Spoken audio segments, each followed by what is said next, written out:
Sæl öll aftur eftir matinn. Ég heiti Bryndís Marteinsdóttir og sviðsstjóri sjálfbærrar landnýtingar hjá Landi og skógi og verð fundarstjóri þessar í seinasta slottin okkar. Og núna erum við með, þetta eru 4 fyrirlestrar og svo samantekt og ráðstefnulok. Og áður en ég byrja vill ég minna ykkur á, ef þið eru hlaupa út fyrir lokin, að skilja þetta eftir frammi þannig að það sé hægt að endurnýta þetta. Og líka nefna það verða sætaferðir upp á flugvöll eftir behag, þannig að fólk náður fluginu heima eftir. Og mér sýnist öllu að það eigi bara að vera allt í lagi að fljúga.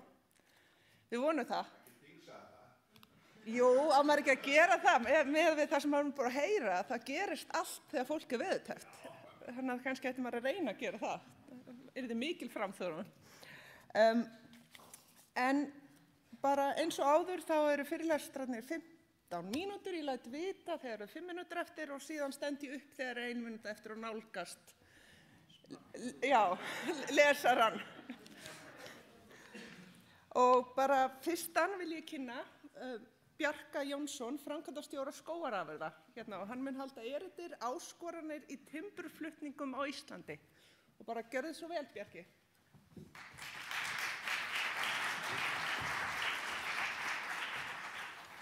Góðan daginn.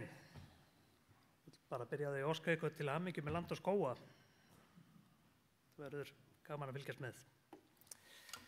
Herðu, áskoranir í timburflutningum. Ég ætla bara að fara létt yfir þetta og sýna ykkur bara svona aðeins hvernig umhverfi mitt í raun og veru.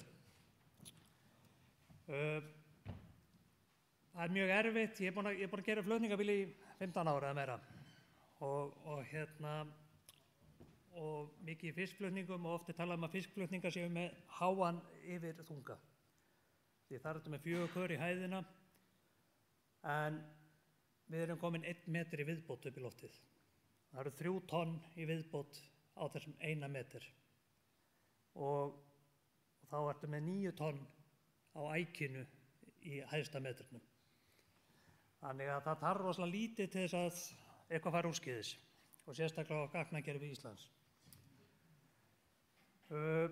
Bíll og vagn eru útbúinir með stöðugleikakerfi, það er loftbúðafjörun í þessum bílum og það er mjög aktíft stöðugleikakerfi, meira heldur en í venjulegum bílum, þannig að þegar að bíllinn byrjar að halla þá pimpar hann í púðan á móti til þess að rétta hann af.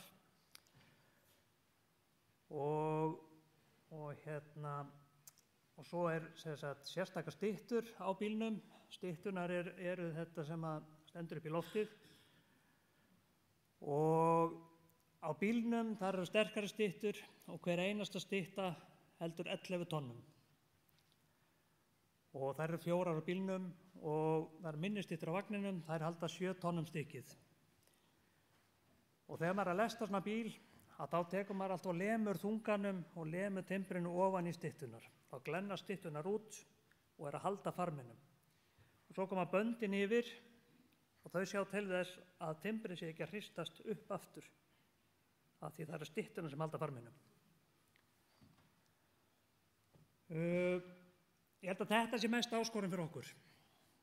Að það er að fólk beri virðingu fyrir okkur eða við aðalega fyrir fólkinu að því að fólk er óbóðslega hrætt við mig þegar ég er í umferðinni. Þegar ég er á þjóðveg 1 þá vill fólk heldur ekki fara fram á mér, það vill ekki vera við hliðina á mér. Það heldur að efni sé bara að fara detta á bílnum. En það er ekki þannig. En við sjáum alveg þetta er ögrandi farmur og þetta er nýtt fyrir fólki, þannig að við verðum að passa okkur að líta vel út fyrir þessu fólki til þess að fólk fari ekki að tala illa okkur. Þegar við erum að lesta að þá, eins og þið bara vitið öll, þá dettur börkurinn dettur af þegar timbur þornar. Þetta er sumafellt efni, það er ekstra mikið af berki sem dettur af og þetta þarf alltaf að hreinsa af bílnum áður en ég legg á stað. Og síðan ef að efnið er illa uppkvistað þá standa greinar út og þið sjáið þarna uppi að þarna standa greinar út. Ég þarf að virða starfsreglur skógræktarinnar og vinnueftirlitsins, ég má ekki fara þann upp. Ég er einn á ferðinni, yfirleitt einhvers staðar út í skógi, þar sem enginn er á ferðinni. Ef ég detta þá var enginn til að hjálpa mér. Þannig ég má ekki fara þann upp.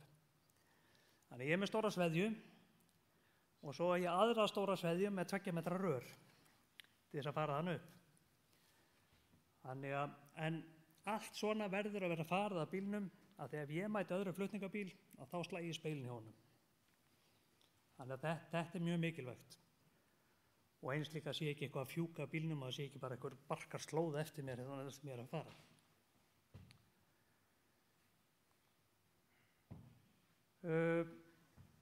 Svo þarf ég að losa bílinn. Já, ég glemdi að segja ykkur hérna. Við að lesta bílinn, að þá tek ég mér 30 mínútur í það. Og ég tek mér 10 mínútur í að binda farminn og ganga frá farminnum. Og þegar ég losa bílinn, þá tek ég mér 10 til 15 mínútur. Ég er aldrei meira en klukkutíma að losa og lesta bíl. Af því annars er ég fann að borga með mér.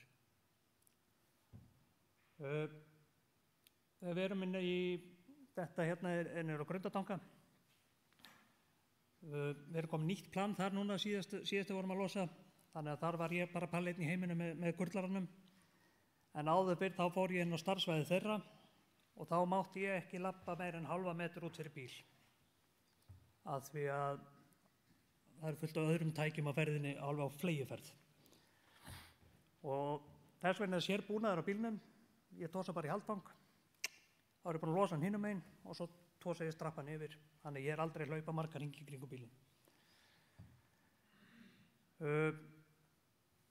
Þið sjáu börkin sem liggur hérna á vagninu hjá mér. Þetta er síðan ég var að losa frá síðustu mynd. Þetta þarf ég að sópa áður en ég legg af stað. Allt saman. Við hverja einasta bíl. Þannig að það er fullt sem við þurfum að hugsa þegar við erum að taka tilliti til umferðarinnar. En þetta skiptir máli að því að það er ég sem að sýni skógageirann fyrir almenningi. Skógurinn er ekki að fara að viðra sig í borginni, það er ég sem viðra mig í borginni. Þannig að þess vegna er þetta mikilvægt. Hérna sjáum við hvernig á ekki að gera þetta. Þetta hægir á mér. Þetta getur tafið mig klukkutíma. Svona leit þetta út í PCC á Bakka fyrsta árið þeirra. Þangað til að við keyrðum til þeirra fyrsta árið. Þá sáum við hvernig við vorum að ganga frá stæðunum og þá var breytt verklagi hjá þeim. Þannig að við reyndum að kenna þeim eitthvað. Og svo sjáum við hérna uppi, þetta er óflokkað efni, en það er ekki búið að reyna að ná endum saman og þetta er mislangt. Þannig að það er ekki hægt að ná almennilega endum saman. Og hérna sjáum við ösp sem er mislöng líka. Ég sit upp í loftinu 10 metrum í burtu. Ég sé ekki þegar þetta er svona. Og yfirleitt þá er stæða fallega öðra megin en endarnir standa alls staðar út hinum megin. Og svo þegar ég er búinn að lesta og fer að binda þá labba ég aftur í bíl bara, shit. Þá þarf ég að fara að príla þarna upp með keðjusög af því ef að flutningabíll keyrir aftan á mig þarna að þá erum við búin að drepa manninn. Þannig að það er mjög mörgu að huga sem að menn spá ekkert almennilega í og ég stundur bara vondikallinn að jarma en þetta er ástæðan. Við þurfum að líta vel út. Svona á stimpurstæður að líta út. Svona á tippubíl að líta út. Það er allir endar réttir, allt efni, jafn langt, snyrtilegu bíl, fallegu bíl, ekki eins ókveikjandi heldur. Þannig og svona sýnum við fólki út á við fagmennsku. Og gulrótin fyrir ykkur. Ég get alveg treyst mig til að borga helmingi hærra verð fyrir svona stæðu þegar ég er að kaupa timbur heldur en hitt. Það er eitthvað til þess að hugsa Við setjum 10 tonn á bílinn og 15 tonn á vagninn. Ég er aldrei, voða sjaldan sem ég fell á plássleysi. Ég fell alltaf á þyngdinni. Við viljum ekkert vera þyngri en þetta, af því að skógarslóðar, þeir bera ekkert meira þetta, þeir bera valla þetta. En til þess að átta sig á því, þið sjáið að bíllinn er bara hálflestaður. Þessi hérna, hann er jafn þungur, hann er fullestaður. Og þetta náttúrulega bara skiptir máli upp á rakastig og annað hvað stæðin er búin að liggja lengi. Við getum verið með stæði sem að stendur hlið við hlið, önnur stendur í mýri og hinn stendur á malabúða. Mýrastæðan, hún er rennandi blöt og þung. Og þá er ég með vikt í krananum og ég vikta alla farminn á mig og ég er með vikt í bílnum sem að sýna mér þyngdina á vagninum og bílnum. Þannig ég veit alltaf upp á hár hvað ég er þungur. Það er aldrei hægt að bösta mig óþungan. Þannig að, og þetta skiptir máli líka.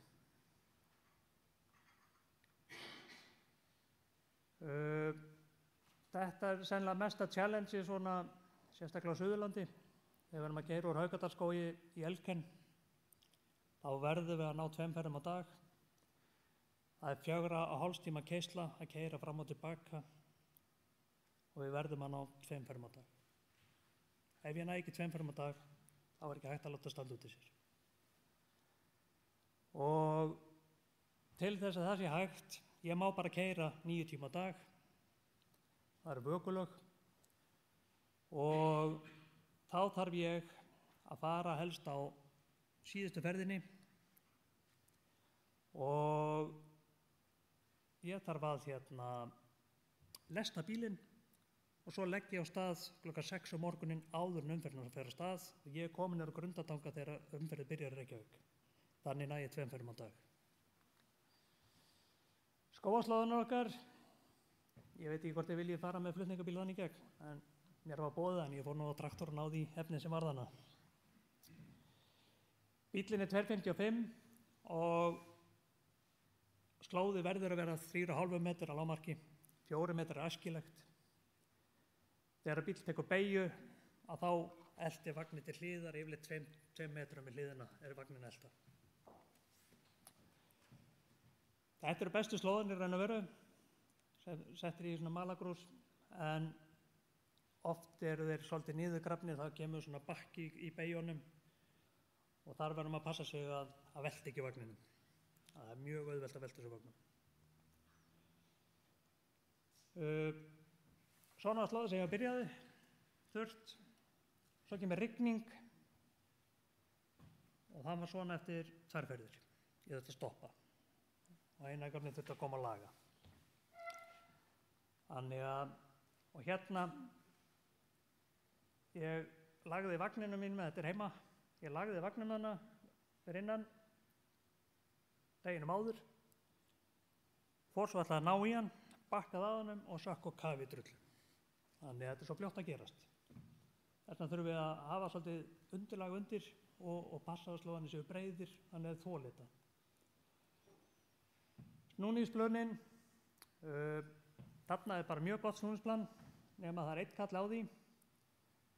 Bíllinn er 12 metrar langur og við bökkum vagninum inn og svo þarf bíllinn að taka svona snúning með vagnin kjöran. Þannig að ég þarf að hafa 12 metra til þess að sveifla frammetrum á bílnum í eináttina til þess að geta keyrt á stað í eináttina. Þannig að ef þessi tré hérna á endanum á myndinu væri ekki, þá er þetta fullkomið snúningsplan. Hérna vantar möl, þetta er bara mjög fínt aðgengi hérna í raun og veru sko, en flutningabíll drífur ekki drullu. Aldrei. Ækið er 25 metrar langt, þannig að þetta er svolítið langt. Og svo bara það sem er hættulegt, það er að slóðinni gefa sig. Vagn fer upp á kanta, stubbar. Ég er búinn að taka undirgæsluverðnina á vagninum margoft undan af því að hann er að sveifla rassinu þegar ég er að taka beyginn og hann krækir í stubb og rífur hann af. Ég fekk tré í kranan og svo er svona rusl að þvælast inn í stæðum sem á ekki heima þar. Af því að þegar svona greinakransar eru þá stendur þetta út úr bílnum. Og oft sé ég þetta ekki að því ég tek 3 rúmmetra í krabban í einu, 1 tonn í einu. Þá sé ég þetta ekki stundum, en ég er búinn að lesta. Það eru góðir.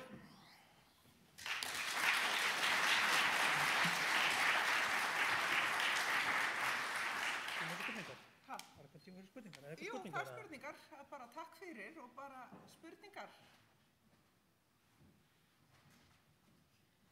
Bjarni Diðrik? Já.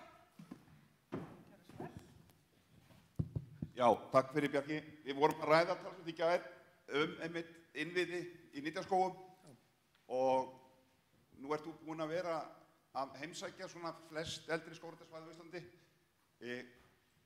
Ég veit hversu slæmt er ástandið og hvað þurfum við að byrja?